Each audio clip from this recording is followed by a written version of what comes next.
Hey, it's Matthew Todd and welcome to the last lesson in this module. The last lesson in the course, but hopefully not the end of your journey with TDD, testing for purpose, and the other strategies and techniques we discussed during this course. In this last lesson, I want to keep this super short. We've already covered a lot of content as we discussed at the beginning of this module.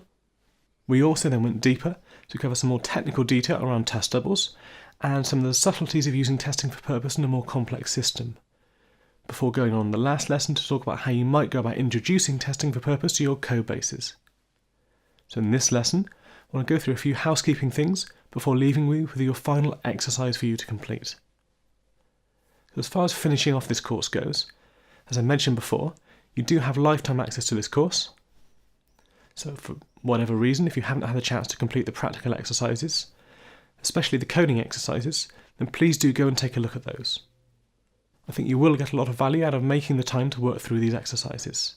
They shouldn't be too big or too time consuming, and they'll give you a chance to work on something in a safe way outside of your normal day-to-day development where there may be other different pressures on you. And don't worry about being judged or anything like that. I only want to give you constructive feedback, suggesting any minor tweaks, etc. that you might make to your tests, to your code, as you start to practice testing for purpose and the other strategies we discussed. So as well as lifetime access to the course, you'll also have lifetime access to the Facebook group, so please do feel free to discuss anything directly relating to the course or even just general questions about TDD or software development there. And finally, if you do want to get in touch with me directly, then please do feel free to send me an email at matt@fluent.software.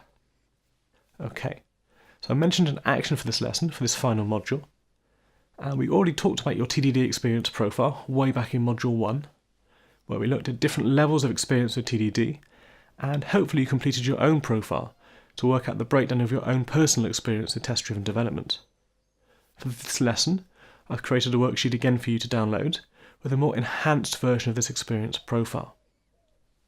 So in addition to the items that were there before, this enhanced version has many additional items relating directly to the strategies we've been talking about in this course. So there are entries relating to applying testing for purpose in different scenarios, refactoring using testing for purpose, etc. And this enhanced version is also in spreadsheet form, so that rather than just fill out the experience profile as a one-off exercise, you can complete this periodically, allowing you to see at a glance how your TDD experience profile is changing over time. So hopefully this will allow you to select areas that you want to work on and develop, as well as see areas where you've managed to gain additional experience over time. So I'll leave you with this final action to complete.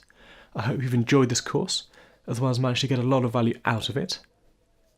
I know that we have covered a lot of content, but I hope that the core principles and strategies are something you can adopt and start making use of right now if you haven't already done so. So thanks again, and look forward to seeing you again soon.